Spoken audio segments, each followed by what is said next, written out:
हरे कृष्णा। आप सभी को आजा एकादशी मंगल की शुभकामनाएं। भगवान श्री हरि और विष्णु और माता लक्ष्मी की कृपा सदैव आप और आपके समस्त परिवार पर बनी रहे। तो आज की वीडियो में आप सुनेंगे आजा एकादशी के व्रत की कथा, लेकिन उससे पहले सुनते हैं ग्यारस माता की कथा। तो एक समय की बात है, एक राज्य में एक राजा रहा करता था। राजा बहुत ही बुद्धिमान था, बलशाली भी था। राजा सदैव अपनी प्रजा का बहुत अच्छे से ध्यान भी रखता था और उस राज्य की प्रजा भी राजा को बहुत पसंद करती थी। राजा की दो बेटियां थी। राजा अपनी दोनों बेटियों से बहुत प्रेम करते थे। राजा की छोटी बेटी देखने में बहुत सुंदर थी और आकर्षण भी थी। राजा की बड़ी बेटी छोटी बेटी के मुकाबले थोड़ा कम सुंदर थी। राजा की छोटी बेटी वह ग्यारस माता की पूजा किया करती थी और वह इस भाव से भी बहुत अच्छी थी। सभी लोग राज्य के वह राजा की छोटी बेटी से बहुत प्रेम करते थे और उसकी बहुत ही प्रशंसा भी किया करते थे। सिर्फ प्रजा ही नहीं बल्कि राजा भी अपनी छोटी बेटी से बहुत अधिक प्रेम करते थे। मतलब अपनी बेटी बड़ी बेटी से छोटी बेटी के अधिक प्रेम करते थे, जिस कारण से राजा की जो बड़ी बेटी थी उसे अपनी ही छोटी बहन से बहुत नफरत होने लगी थी। राजा की दोनों बेटियां जब बड़ी हो गई तब एक पड़ोस के राज्य में रहने वाला राजकुमार राजा बड़ी बेटी के लिए रिश्ता लेकर आया। लेकिन जैसे ही राजकुमार ने नजर राजा की छोटी बेटी पर पड़ी तो वह राजकुमार राजा की छोटी बेटी से आकर्षित हो गया और उससे पहली ही नजर में प्रेम कर बैठा। फिर उस राजकुमार ने राजा की बड़ी बेटी के साथ विवाह करने से मना कर दिया और उसने राजा से कहा कि मैं तो आपकी छोटी बेटी से विवाह करना चाहता हूँ। इसके बाद राजा की जो बड़ी बेटी थी ये सब देखकर अपनी छोटी बहन से बहुत क्रोधित हो गई और राजा की बड़ी बेटी ने बहुत ही छोटी बहन को ही अपना सबसे बड़ा दुश्मन मान लिया। और फिर राजा की बड़ी बेटी ने अपनी ही छोटी बहन से बदला लेने का निर्णय कर लिया। इसके लिए उसने अपनी छोटी बहन को जान से मारने का प्लान बनाया। राजा की बड़ी बेटी ने अपनी छोटी बहन को मारने के लिए सबसे पहले एक लड्डू में जहर मिलाकर अपनी ही छोटी बहन को दे दिया और उसको लड्डू खाने के लिए कहा। लेकिन लड्डू खाने के बाद भी छोटी बहन को कुछ नहीं हुआ। बड़ी बहन ये सब देखकर बहुत ही आश्चर्यचकित हो गई, लेकिन बड़ी बहन ने हार नहीं मानी, बल्कि उसने अपनी छोटी बहन को मारने के लिए एक और उपाय सोचा। और फिर उसने जब रात छोटी बहन अपने कमरे में सो रही थी तब एक मटके के सांप को रखकर उसे कमरे में छोड़ दिया। लेकिन सांप भी छोटी बहन का कुछ नहीं कर पाया, जिसके बाद बड़ी बहन ने छोटी बहन से कहा कि चलो हम लोग कुएं से पानी भरकर लाते हैं। और इसके लिए वह अपनी छोटी बहन को पानी भरने के बहाने से कुएं के पास ले गई और उसने अपनी छोटी बहन को कुएं में धक्का दिया। लेकिन छोटी बहन तो तब भी कुछ नहीं हुआ, क्योंकि हर समय ग्यारस माता उसकी रक्षा कर रही थी। और उधर भी बड़ी बहन अपने सारे प्रयासों के बाद भी असफल हो रही थी, जिससे कि वह बहुत ही क्रोधित होती जा रही थी। फिर उसने अपनी छोटी बहन के पास जाकर उससे खुद ही पूछा कि मेरी प्यारी छोटी बहन, क्या तुमको पता है भगवान सबकी मृत्यु निश्चित समय पर लिखी हुई है और कैसे तुम्हारी मृत्यु होगी, क्या ये तुम जानती हो? तब छोटी बहन ने अपनी बड़ी बहन को बताया कि हाँ, मैं तो जानती हूँ कि मेरी मृत्यु कैसे होगी। जब छोटी बहन ने ये सुनकर बड़ी बहन मन ही मन बहुत ही प्रसन्न होने लगी और उसने अपनी छोटी बहन से कहा कि तुम मुझे अपनी मृत्यु का राज बताओ। और छोटी बहन ने बड़ी बहन से कहा कि मेरी मृत्यु तो एक तोते में है, वह तोते गले में एक हार के, उससे मेरी मृत्यु होगी। जब कोई भी व्यक्ति उस तोते को मारकर वह हार अपने गले में पहनेगा तो मैं मूर्छित हो जाऊंगी, और जैसे ही उस हार को अपने गले में उतारेगा तो मैं वापस से जीवित हो जाऊंगी। अपनी छोटी बहन की मृत्यु का राज जानकर बड़ी बहन बहुत ही खुश हो गई और उसने अपनी छोटी बहन को मारने के लिए उससे पालतू तोते को ढूंढना शुरू कर दिया। और छोटी बहन को इस बात का अभ्यास ही हो गया था कि कोई उसकी जान लेना चाहता है, जिसके लिए वह अपने पिताजी के पास गई, मतलब राजा के पास गई। उसने अपने पिताजी से कहा कि पिताजी, मेरी मृत्यु के बाद आप मुझे जलाइएगा मत, बल्कि आप मुझे अपनी पुरानी हवेली में एक पलंग पर मुझे लेटाकर छोड़ दीजिएगा। अपनी छोटी बेटी की ये बातें सुनकर राजा बहुत ही आश्चर्यचकित हो गए। राजा ने अपनी छोटी बेटी से पूछा कि बेटी, तुम ये क्या कह रही हो? तब राजा की छोटी बहन ने बताया कि पिताजी, समय किसी के लिए नहीं रुकता है, कब क्या हो जाए किसी को कुछ नहीं पता। फिर राजा ने अपनी छोटी बेटी से कहा कि तुम ऐसी बातें क्यों कर रही हो?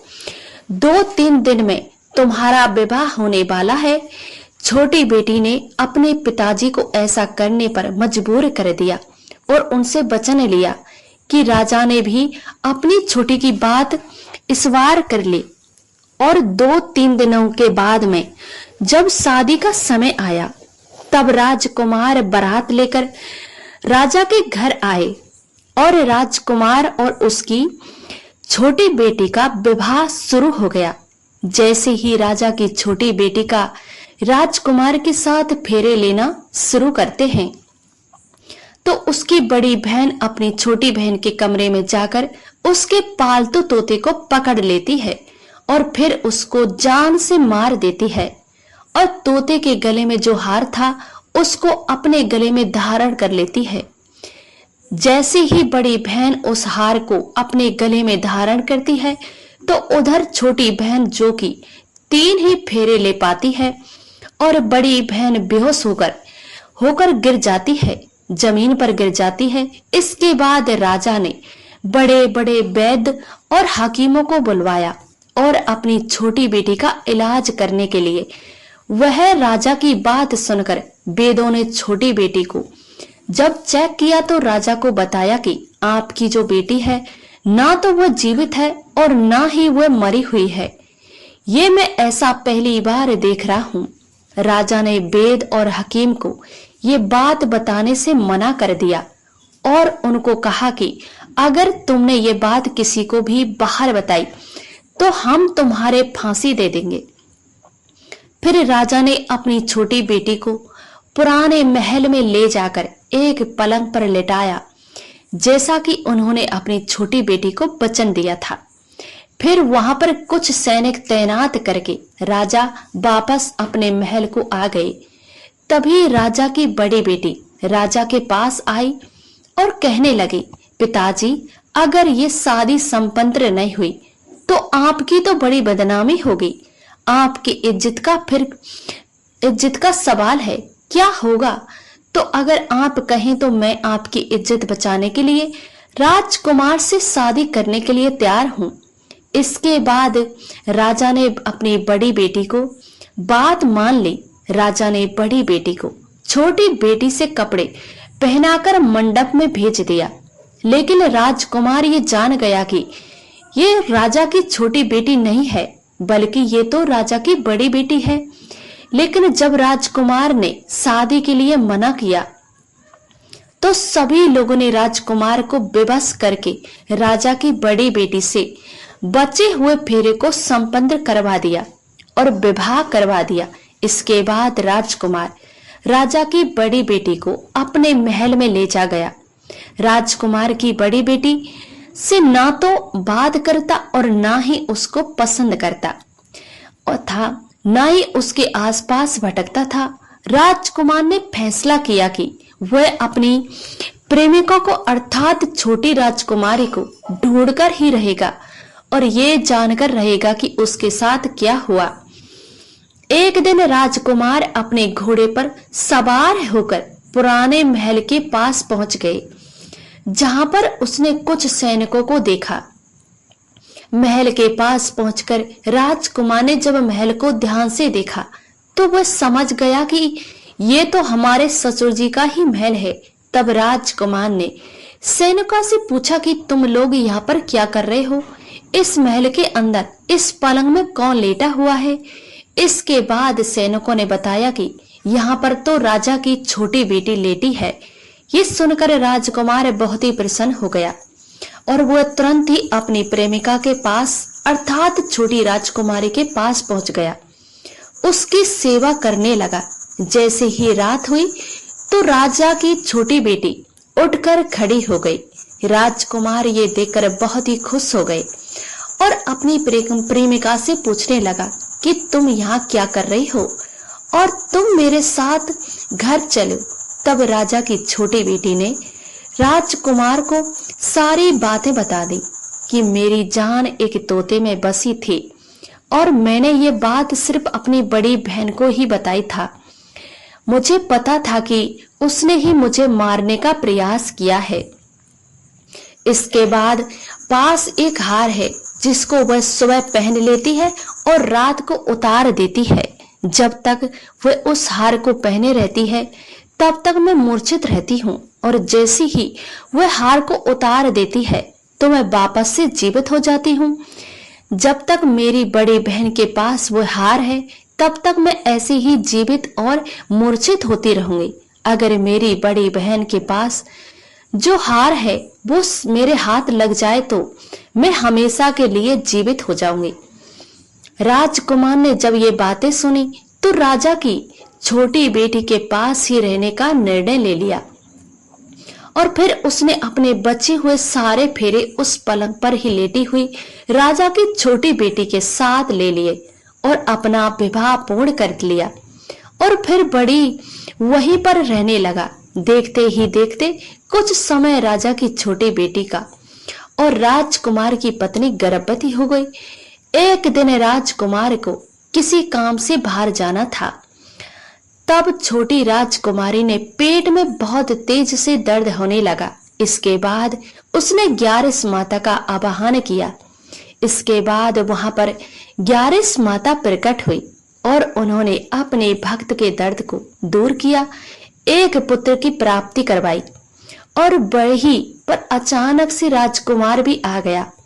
तब राजकुमार ने 11 माता को देखा तो वह आश्चर्यचकित हो गए और उसने तुरंत ही 11 माता को प्रणाम किया और 11 माता ने राजकुमार से कहा कि जब तुम्हारा ये बेटा 5 वर्ष का हो जाए तो तुम अपनी पत्नी को हार लाकर इसके गले में डाल देना। फिर कुछ समय के बाद देखते ही देखते राजकुमार और राजा की छोटी बेटी का पुत्र 5 वर्ष का हो गया। राजकुमार अपने बेटे से बोला कि बेटा, कुछ काम से बाहर जा रहा हूँ, तुम अपनी माता का ध्यान रखना। और फिर वहां से चला गया। राजकुमार को बाहर निकलते हुए बड़ी बहन ने सैनिक देखे लेते हैं और बड़ी बहन को जाकर सारी बातें बता देते हैं। इसके बाद बड़ी बहन ने अपनी छोटी बहन के पुत्र को वहां से उठवा लेती है और उसको मरवा देती है। छोटी बेटी के पुत्र को 2 टुकड़े करवा देती है। पहला टुकड़ा चक्की के पास छुपा देती है और दूसरा टुकड़ा अपनी पलंग के नीचे रख देती है। अब 11 माता भिखारी का रूप लेकर आती है और एक भिखारी का रूप रखकर बड़ी बहन के पास चली जाती है। इसके बाद वहां पर भिक्षा मांगने लगती है। बड़ी बहन अपने नौकरों से कहती है कि जाकर भिक्षा दे दो, लेकिन जैसे ही नौकर 11 माता को भिक्षा देने के लिए जाते हैं तो माता उन्हें मना कर देती है और कहती है कि मैं तुम्हारी महारानी से भिक्षा ही लूंगी। बड़ी बहन इसमें ही भिक्षा देने के लिए माता के पास आती है। तब माता एक बिल्ली का रूप लेकर उसके कमरे में जाती है और वहां पर छोटी बेटी की पुत्र के जो 2 टुकड़े होते हैं उन्हें वापस में जोड़ देती है और फिर उस पुत्र को जीवित करके वहां से लेकर चली जाती है। फिर कुछ दिनों के बाद राजकुमार और अपने बेटे को लेकर बड़ी राजकुमारी के पास जहां पर जाते हैं और राजकुमारी उस बच्चे को देखकर आश्चर्यचकित हो जाती है, लेकिन राजकुमार के सामने कोई भी बात प्रकट नहीं करती है। राजकुमार कहता है कि तुम इस बच्चे को अच्छे से ध्यान से रखना। अगर तुम इस बच्चे को अच्छे से और ध्यान से रखोगे तो मैं तुमसे बात करूंगा। अब एक दिन राजकुमार अपने बच्चे से कहता है कि तुम बड़ी राजकुमारी के पास जाकर उनसे उनके गले का हार मांग लो।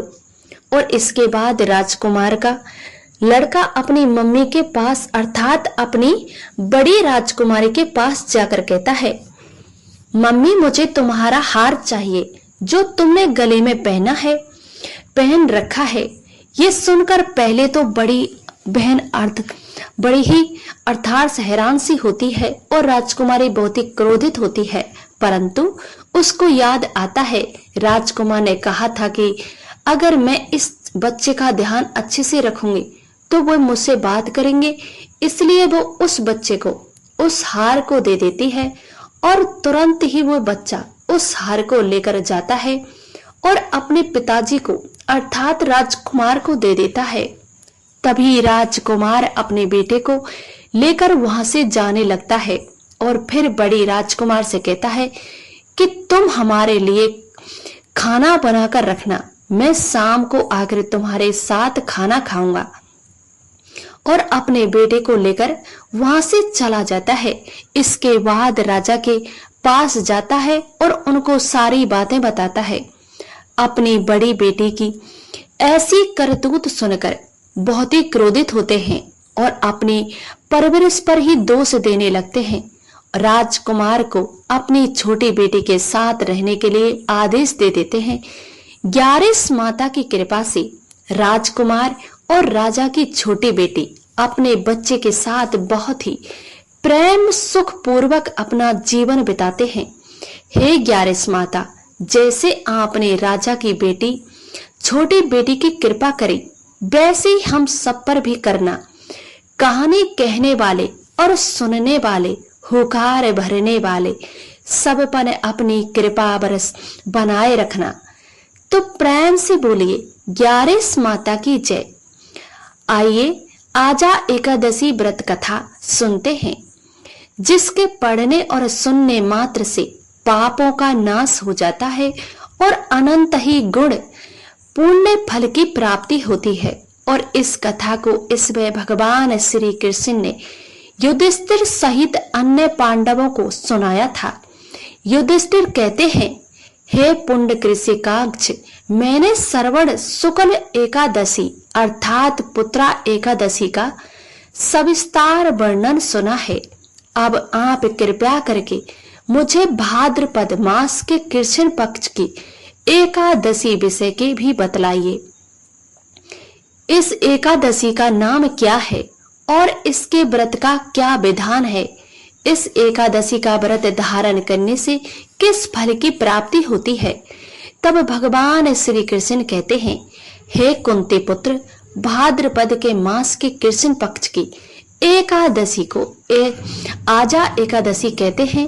इसका व्रत करने से सभी पाप नष्ट हो जाते हैं। लोग परलोक में मदद करने वाले इस एकादशी व्रत में सम्मान संसार में दूसरा कोई भी व्रत नहीं है। अब ध्यान पूर्वक इस एकादशी का महत्व और श्रवण करो। पूर्णा काल में भगवान श्री राम के वंश में अयोध्या नगरी में एक चक्रवर्ती राजा हरिचंद्र नाम के एक राजा हुए थे। राजा अपनी सत्य निष्ठा और ईमानदारी के लिए बड़े ही प्रसिद्ध थे। एक बार देवताओं ने उनकी परीक्षा लेने के लिए योजना बनाई। राजा ने इस वर में देखा कि ऋषि विश्वामित्र को उन्होंने अपना राजपाट दान कर दिया है और सुबह विश्वामित्र वास्तव में उनके द्वार पर आकर कहने लगे कि तुमने ईश्वर में मुझे अपना सारा राज दान कर दिया। राजा ने सत्यनिष्ठ व्रत का पालन करते हुए संपूर्ण राज्य में विश्वामित्र को सौंप दिया। अब दान के लिए दक्षिणा चुकाने हेतु राजा ने हरिश्चंद्र को पूर्वक जन्म के कर्म के फल के लिए कारण, पत्नी, बेटा एवं खुद को बेचना पड़ा। हरिश्चंद्र को एक डोम ने खरीद लिया जो कि शमशान भूमि में लोगों को देह संस्कार का काम करवाता था। अब हरिश्चंद्र इसमें एक चंडाल के दास बन गए। उन्होंने उस चंडाल के यहाँ पर कफन लेने का काम किया, किंतु उन्होंने इस आपत्ति काल में भी सत्य का साथ नहीं छोड़ा। जब इसी प्रकार वर्ष बीते तो उन्होंने अपने इस नीच कर्म पर बड़ा दुख हुआ और वह इस मुक्त होना चाहा। उपाय खोजने लगे। सदैव इसी चिंता में रहने लगे कि अब मैं क्या करूं, किस प्रकार इस नीच कर्म से मुक्ति पाऊं। एक बार की बात है, वह इसी चिंता में बैठे हुए थे कि गौतम ऋषि उनके पास पहुंचे। हरिश्चंद्र ने उन्हें देखकर उन्हें प्रणाम किया और अपनी दुख भरी कथा उन्हें सुनाने लगे। राजा हरिश्चंद्र की दुख भरी कथा सुनकर महर्षि गौतम भी अत्यंत दुखी हुए और उन्होंने राजा से कहा, हे राजन, भादव मास के कृष्ण पक्ष की एकादशी का नाम आजा है। तुम इस एकादशी का विधान पूर्वक व्रत करो और रात्रि को जागरण करो, इससे तुम्हारे सभी पाप नष्ट हो जाएंगे। महर्षि गौतम इतना कहकर अंतर्ध्यान हो गए। आजा नाम की एकादशी आने पर राजा हरिश्चंद्र ने महर्षि गौतम के कहे अनुसार विधान पूर्वक उपवास किया और फिर रात्रि जागरण किया। इस व्रत के प्रभाव से राजा के सभी पाप नष्ट हो गए। उस समय इस स्वर्ग में नगाड़े बजने लगे और पुष्पों की वर्षा होने लगी। उन्होंने अपने सामने ब्रह्मा, विष्णु, महेश और देवेश आदि देवताओं को खड़ा पाया। उन्होंने अपने मृतक पुत्र को भी जीवित देखा। अपनी पत्नी राजसी वस्त्र और आभूषणों से परिपूर्ण देखा। इस आजा एकादशी व्रत के प्रभाव से राजा को पुण्य अपने राज की प्राप्ति हुई। वास्तव में एक ऋषि ने राजा की परीक्षा लेने के लिए ये सब माया रची थी, परंतु आजा एकादशी व्रत में प्रभाव से ऋषि द्वारा रची गई सारी माया समाप्त हो गई। अंत में हरिश्चंद्र अपने परिवार सहित स्वर्ग लोक को गए। ये कथा सुनने के बाद मधुसूदन भगवान ने युधिष्ठिर से कहा, हे राजन, अब सब आजा एकादशी के व्रत का प्रभाव था। जो मनुष्य इस एकादशी को विधान पूर्वक उपवास करते हैं और रात्रि में जागरण करते हैं, उनके सभी पाप नष्ट हो जाते हैं, अंत में ईश्वर को प्राप्त होते हैं। इसमें कोई भी संख्या नहीं है। हे राजन, इस एकादशी के व्रत कथा को श्रवण मात्र से ही मध्य यज्ञ के फल की प्राप्ति होती है। और प्रेम से बोलिए, भगवान श्री हरि विष्णु की जय। भाद्रपद मास की कृष्ण पक्ष की एकादशी तिथि प्रारंभ हो रही है 18 अगस्त 2025 को शाम को 5:30 पर और 19 अगस्त को एकादशी तिथि का समापन होगा दोपहर के 3:33 पर। तो सूर्य उदय कालीन तिथि में एकादशी का व्रत हम धारण करते हैं।